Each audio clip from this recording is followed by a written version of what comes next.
Xoay quanh căng thẳng giữa các nước với Trung Quốc về lằn ranh đỏ Đài Loan, Trung Quốc tức giận vì Nhật Bản gọi Đài Loan là quốc gia, gọi đây là một sai lầm nghiêm trọng. Quân đội Đài Loan tập trận bắn đạn thật, nâng cao năng lực quốc phòng. Như đổ thêm dầu vào lửa, Mỹ lại cho biết đang rất mong chờ cuộc đàm phán thương mại với Đài Loan, điều mà Bắc Kinh đã phản đối từ trước. Liên quan đến Nga và Mỹ, Mỹ-Ukraine tập trận lớn ở Biển Đen, Nga sẽ ra sao? Mỹ hy vọng quan hệ ổn định hơn với Nga, nhưng cũng mạnh mẽ tuyên bố sẽ sẵn sàng đáp trả nếu bị tấn công. Liên quan tới Israel, Tổng thống sắp mãn nhiệm của nước này hài lòng vì Mỹ nói Iran sẽ không bao giờ có được vũ khí hạt nhân. Ngoại trưởng Israel thực hiện chuyến công du đầu tiên tới UAE. Kỷ niệm 100 năm thành lập đảng, ông Tập Cận Bình nhấn mạnh về lòng trung thành. Ngoại trưởng các nước G20 lần đầu họp trực tiếp từ khi đại dịch Covid-19 bùng phát. New Zealand nối lại một phần bong bóng đi lại với Úc. Tại Thái Lan, công viên hộ ở Phuket chuẩn bị mở cửa đón du khách quốc tế. Hy Lạp thưởng tiền cho thanh niên thực hiện tiêm vaccine ngừa Covid-19. Và đây là FBNC Thế giới hôm nay. Quang Huy xin được gửi lời chào đến với tất cả quý vị. Quý vị đang cùng theo dõi FBNC Thế giới hôm nay. Mở đầu chương trình với thông tin, vào ngày 28 tháng 6, Thứ trưởng Quốc phòng Nhật Bản Yasuhide Nakayama cũng đã cảnh báo mối đe dọa ngày càng tăng do hợp tác Nga-Trung và cho rằng cần phải thức tỉnh trước sức ép của Bắc Kinh đối với đảo Đài Loan, kêu gọi bảo vệ hòn đảo như là một quốc gia dân chủ. Vào ngày 29 tháng 6, phát ngôn viên Bộ Ngoại giao Trung Quốc Uông Văn Bân nói tại cuộc họp báo ở Bắc Kinh rằng việc một quan chức cấp cao Nhật Bản mô tả Đài Loan như quốc gia là sai lầm và Bắc Kinh cực lực phản đối điều này. Vào ngày 29 tháng 6, Thứ trưởng Quốc phòng Nhật Bản Yasuhide Nakayama đặt câu hỏi liệu quyết định của nhiều quốc gia gồm Nhật Bản và Mỹ khi công nhận chính sách một Trung Quốc từ những năm 1970 liệu còn phù hợp với thử thách của thời gian. Ông Nakayama lưu ý Nhật Bản và đảo Đài Loan gần gũi về mặt địa lý và nếu điều đó xảy ra ở Đài Loan sẽ ảnh hưởng đến tỉnh Okinawa của Nhật, nơi các lực lượng Mỹ đang đóng quân. Bên cạnh đó, ông Nakayama cảnh báo mối đe dọa ngày càng tăng do hợp tác Nga-Trung và cho rằng cần phải thức tỉnh trước sức ép của Bắc Kinh đối với đảo Đài Loan, kêu gọi bảo vệ hòn đảo như một quốc gia dân chủ. Ngay lập tức trong một cuộc họp báo thường kỳ ở thủ đô Bắc Kinh vào ngày 29 tháng 6, người phát ngôn Bộ Ngoại giao Trung Quốc Uông Văn Bân cho rằng ông Nakayama đã cáo buộc sai Trung Quốc về những diễn biến quốc phòng bình thường.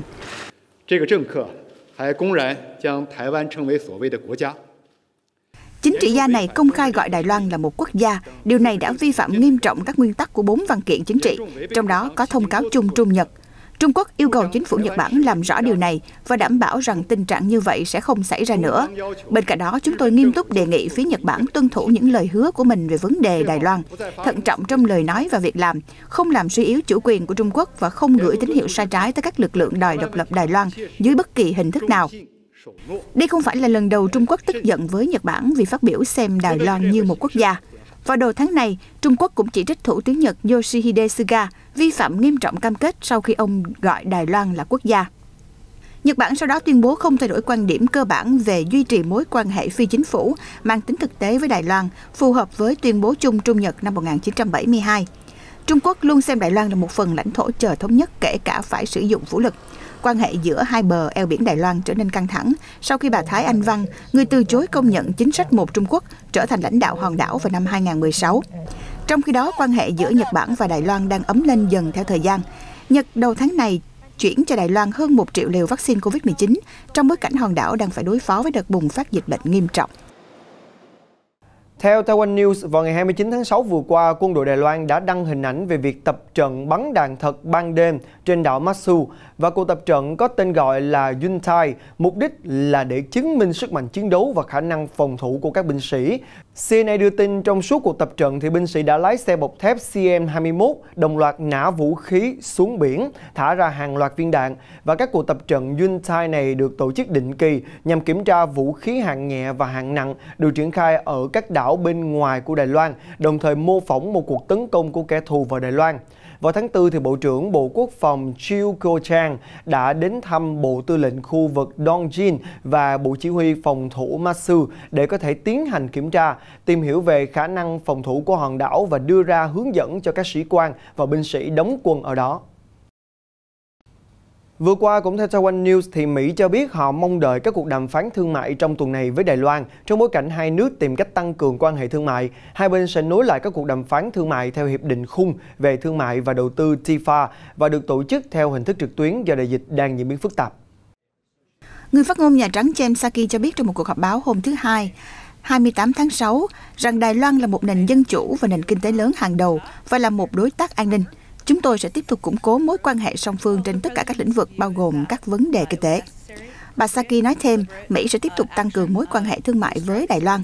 Đó là lý do tại sao Washington mong chờ cuộc họp Hội đồng Hiệp định Khung về Thương mại và Đầu tư TIFA sắp tới.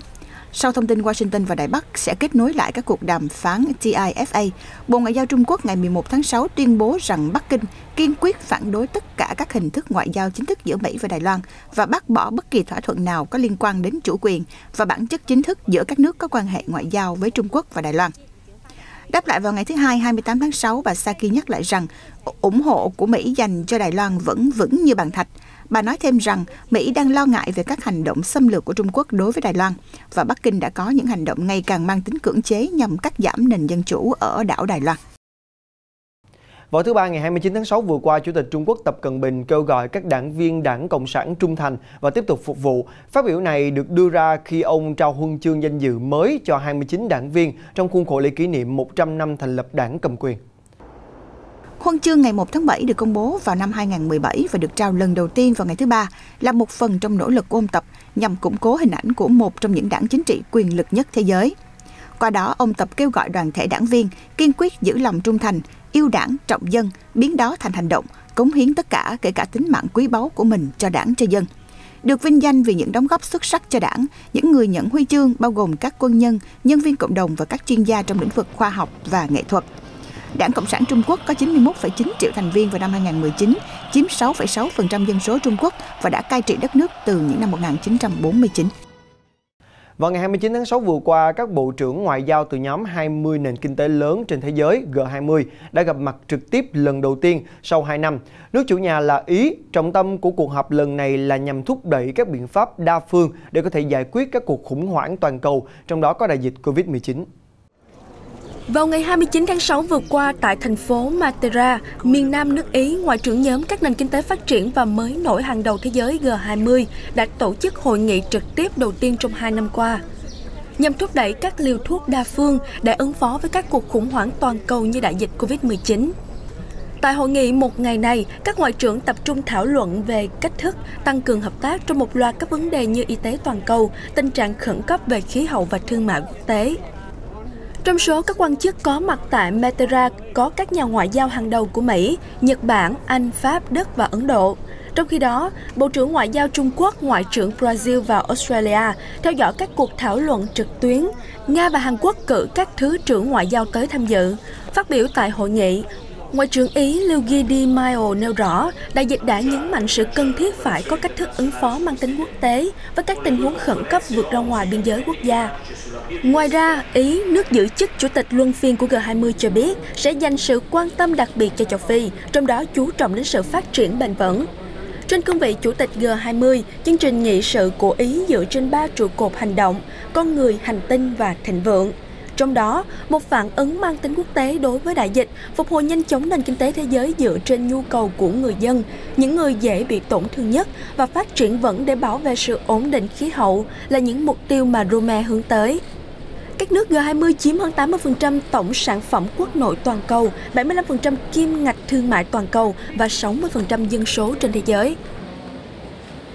Vừa qua, theo đài NHK, Mỹ và Ukraine đã bắt đầu tiến hành một cuộc tập trận quy mô lớn có tên là Sea Breeze 2021 ở Biển Đen, và điều này đã đặt Nga trong tình thế báo động. Cuộc tập trận dự kiến kéo dài 2 tuần, có sự tham gia của hơn 30 quốc gia, trong đó có một số thành viên của NATO, với khoảng 5.000 binh sĩ và hơn 30 tàu chiến.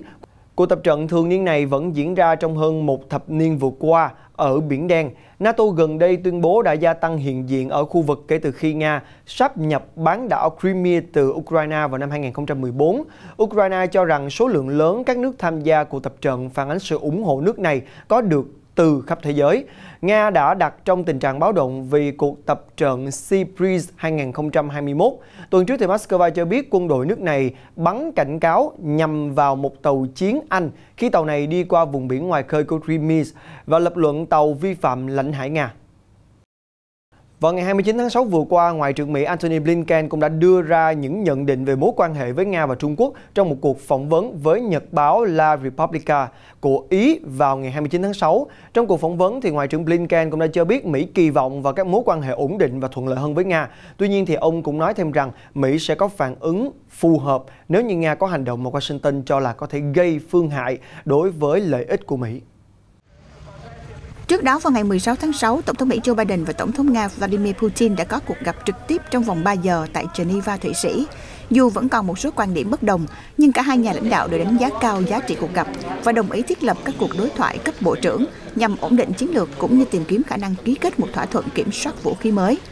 Đối với quan hệ với Trung Quốc, Ngoại trưởng Blinken cho rằng đây từng là vấn đề phức tạp nhất, nhưng Mỹ tôn trọng các mối quan hệ khác nhau giữa các quốc gia với Trung Quốc, do đó Washington sẽ không yêu cầu bất kỳ quốc gia nào lựa chọn giữa hai nước. Ngoại trưởng Blinken cũng đánh giá Ý đã có những nỗ lực quan trọng trong việc soạn thảo điều luật nhằm bảo vệ mạng 5G trước những bên cung cấp không đáng tin cậy, cho rằng nước này nên tiếp tục kiểm soát các khoản đầu tư nước ngoài. Trước đó, Mỹ đã kêu gọi Ý và các đồng minh châu Âu tránh sử dụng thiết bị do tập đoàn Huawei sản xuất cho mạng không dây thế hệ mới 5G, cho rằng công ty của Trung Quốc có thể tiềm ẩn các nguy cơ đe dọa an ninh. Tuy nhiên, Huawei kịch liệt bác bỏ cáo buộc này. Vừa qua, sau khi Tổng thống Mỹ Joe Biden tuyên bố Iran sẽ không bao giờ có vũ khí hạt nhân, Tổng thống sắp mãn nhiệm của Israel, ông Reuven Rivlin cũng đã cho biết rằng ông hài lòng với kết quả này và cho rằng Mỹ là một người bạn tuyệt vời, một người bạn thực sự của Israel. Phát ngôn này được đưa ra ngay sau khi ông Rivlin cũng đã vừa mới kết thúc cuộc họp với ông Biden tại phòng bầu dục của Nhà Trắng. Sau khi kết thúc cuộc họp với Tổng thống Mỹ Joe Biden tại phòng bầu dục của Nhà Trắng, Tổng thống sắp mãn nhiệm của Israel, ông Reuven Rivlin, cho biết ông cảm thấy hài lòng khi ông Biden nói khi nào ông còn tại nhiệm thì Iran sẽ không bao giờ có được vũ khí hạt nhân của Mỹ. Hai nhà lãnh đạo gặp nhau để thảo luận về những nỗ lực của Mỹ trong việc tái gia nhập thỏa thuận hạt nhân Iran và việc Israel thành lập chính phủ mới. Cuộc họp diễn ra chỉ sau vài tuần sau khi ông Naftali Bennett nhậm chức thủ tướng mới của Israel, kết thúc 12 năm cầm quyền của ông Benjamin Netanyahu.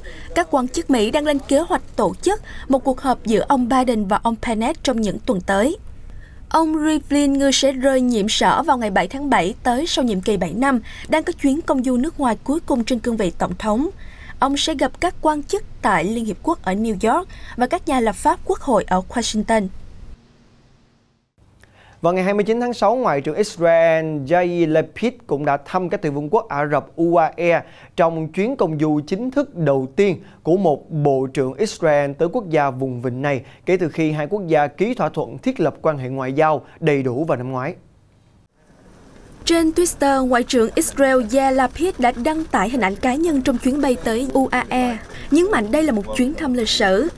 Dự kiến trong chuyến công du kéo dài 2 ngày, ông Lapid sẽ khánh thành Đại sứ quán Israel tại Abu Dhabi và lãnh sự quán của nước này tại Dubai. Tháng 8 năm 2020, UAE đã thiết lập quan hệ ngoại giao đầy đủ với Israel. Theo đó là nước thứ 3 ở vùng vịnh thiết lập quan hệ ngoại giao với Israel sau Ai Cập năm 1979 và Jordan năm 1994.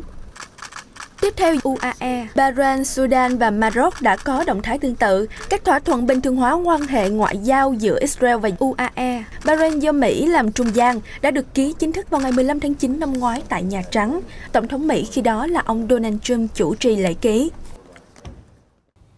Vào ngày 29 tháng 6 vừa qua, hãng thông tấn TASS của Nga đã đưa tin Tổng thống Nga Vladimir Putin đã ký dự luật về việc nâng độ tuổi người dân Nga được phép mua vũ khí cho mục đích đi săn, tự vệ và thể thao dân dụng.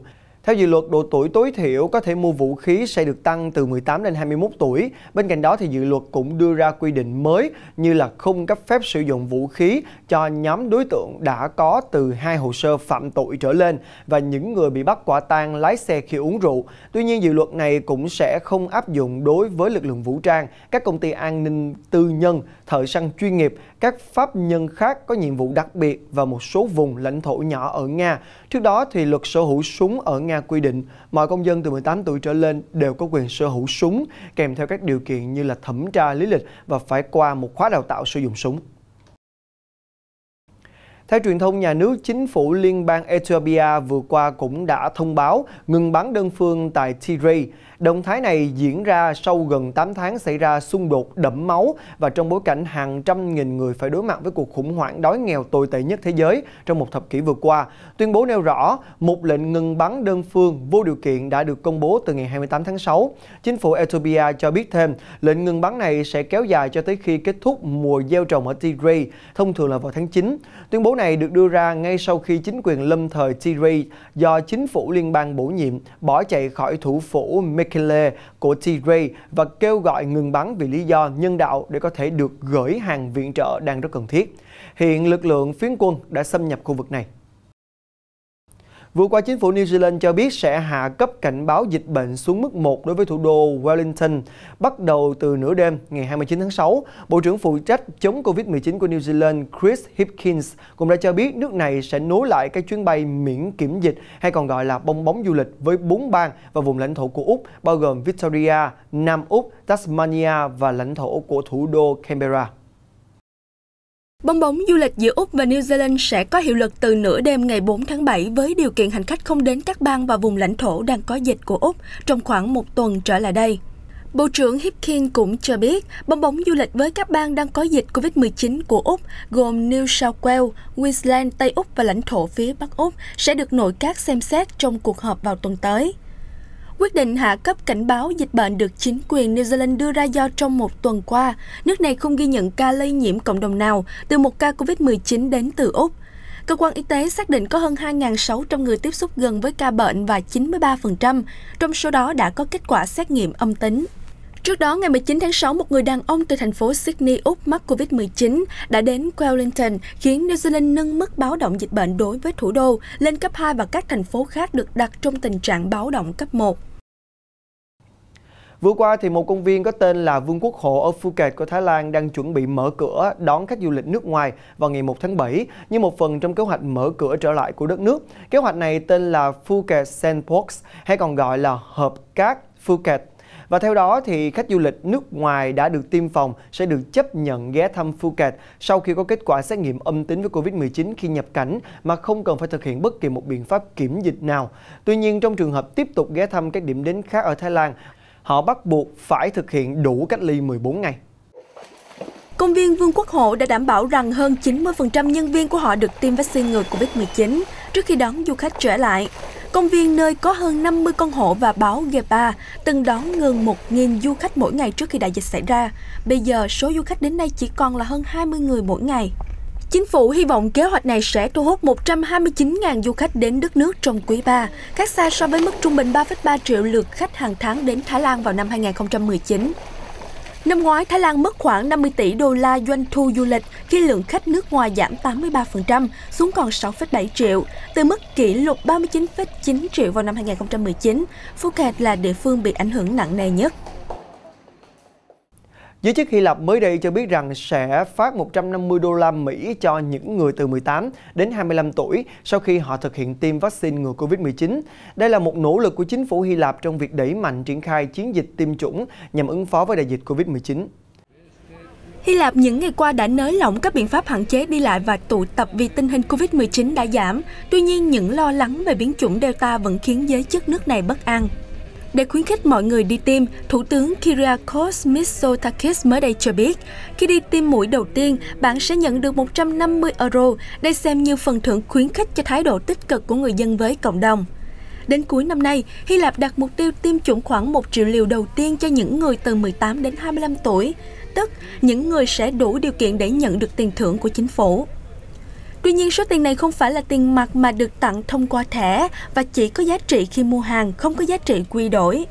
Tính đến nay, có khoảng 1/3 dân số Hy Lạp đã được tiêm chủng đầy đủ. Chính phủ đặt mục tiêu con số này sẽ tăng lên 80% vào mùa thu năm nay, nếu các nguồn cung đầy đủ và người dân có tinh thần tích cực đi tiêm chủng. Chính phủ Nepal mới đây cũng đã cho biết họ sẽ bắt đầu triển khai hệ thống thị thực điện tử nhằm thay thế chế độ thị thực bằng giấy được áp dụng trong suốt 45 năm qua tại nước này. Phó Thủ tướng kiêm Bộ trưởng Nội vụ Nepal, ông Bishnu Prasad đã tới dự lễ khai trương hệ thống phát hành và quản lý visa điện tử tại Trung tâm Công nghệ Thông tin của Cục Di trú. Điểm nhấn của visa này sẽ là hình ảnh 3 chiều, ký hiệu an ninh, mã QR và một số thông tin chi tiết giúp chính quyền các nước biết visa có đáng tin cậy hay không. Visa này rất khó làm giả và có thể tích hợp 3 cái trong một hộ chiếu. Ông Hankanath, đại diện cơ quan di trú Nepal cho biết, với hệ thống mới này, việc bảo đảm an ninh và quản lý sẽ dễ dàng hơn, chặt chẽ hơn, nó tiện lợi hơn rất nhiều cho người nước ngoài so với sử dụng visa giấy truyền thống. Nhà sản xuất thuốc lá điện tử Juul Labs mới đây cũng đã đồng ý chi 40 triệu đô la Mỹ cho chính quyền bang North Carolina của Mỹ nhằm có thể giải quyết các khiếu nại về việc vi phạm các quy định tiếp thị sản phẩm. Phán quyết được đưa ra vào ngày 28 tháng 6 bởi Tổng chưởng lý bang North Carolina George Stan. Đây là lần đầu tiên công ty Juul quyết tâm giải quyết một vụ như vậy với chính quyền tiểu bang. Thỏa thuận hai bên cũng yêu cầu công ty Juul hạn chế bán thuốc cho trẻ em vị thành niên và phải báo cáo các hoạt động của mình theo từng năm trong việc tuân thủ các điều khoản đã đạt được. Thẩm phán Stan nói với báo giới rằng ông bắt đầu điều tra về Juul sau khi có những thông tin các loại sản phẩm này đang tàn phá cuộc sống của trẻ vị thành niên như nghiện thuốc, suy sụp, điểm thấp, nghỉ học, phải điều trị y tế và nhiều vấn đề khác. Trong một phản hồi về việc giải quyết vụ việc, đại diện Juul cho biết, động thái trên của chúng tôi thể hiện nỗ lực trong việc có trách nhiệm với các bên liên quan. Chúng tôi sẽ tiếp tục đấu tranh để ngăn ảnh hưởng của thuốc lá tới trẻ vị thành niên cũng như cả người lớn. Tại Brazil thì vừa qua một nhóm các nhà phát minh trẻ của nước này đã phát triển một loại khuôn in 3D thân thiện với môi trường, có thể đánh dấu sự kết thúc của quá trình đúc thạch cao rườm rà. Kể từ năm 2015, công ty khởi nghiệp về công nghệ áp dụng trong lĩnh vực sức khỏe có tên là FixX đã phát triển một sản phẩm thay thế để chữa lành cổ tay bị bong gân và trẹo mắt cá chân, một bộ sưu tập các dụng cụ chỉnh hình nhiều màu sắc được làm bằng nhựa phân hủy sinh học. Về trọng lượng, các sản phẩm của FixX có ưu điểm vượt trội là siêu nhẹ, mang đến cảm giác thoải mái và không gây dị ứng, không khiến cho người dùng bị ngứa hay đổ mồ hôi. Không chỉ các dụng cụ cố định khuỷu tay, FixX còn phân phối một loạt 30 sản phẩm bao gồm dụng cụ chỉnh hình cho ngón tay, cổ tay và vai. Sản phẩm của công ty này được in bằng nhựa PLA có nguồn gốc từ bột củ dền, mía và ngô, thường được biết đến như một loại nhựa sinh học. Nhựa PLA có thể tự phân hủy sinh học trong vòng 9 tháng, không giống như phôi thạch cao truyền thống, thường được làm từ nhựa gốc dầu mỏ. Theo các phương tiện truyền thông địa phương, FixX đã thực hiện hơn 1.000 ca chỉnh hình cho tổng cộng 4.000 bệnh nhân, giảm 2,5 tấn thạch cao. Các chỉnh hình có thể kéo dài đến 3 năm. Theo truyền thông địa phương, chính phủ Campuchia vừa tiến hành tịch thu một con sư tử được nuôi như một thú cưng trong nhà sau khi chủ nhân người Trung Quốc của con vật khoe nó trên những video TikTok. Theo Tổ chức Bảo vệ Động vật Hoang dã Wildlife Alliance, con sư tử bị tịch thu nặng khoảng 69 kg và năm nay tròn 1 tuổi rưỡi. Con sư tử đã bị cắt bỏ răng nanh, điều làm cho nó gặp nhiều khó khăn trong cuộc sống. Răng nanh ngoài việc dùng để xé và nhai thức ăn, nó còn thể hiện sức mạnh của loài sư tử. Khi mất đi răng nanh, sư tử cũng hiền như những chú mèo khổng lồ. Theo các quan chức chính quyền Campuchia, người dân không được quyền nuôi nhốt động vật hoang dã như sư tử trong nhà. Chúng phải được đưa tới các trung tâm nuôi nhốt và bảo vệ động vật. Chủ của chú sư tử trên cũng nhận được thông báo của chính quyền. Chính quyền bắt đầu điều tra về con sư tử trên sau khi nó xuất hiện trong một video trên nền tảng TikTok. Con sư tử trên được cho là ăn khoảng 13 kg thịt mỗi ngày.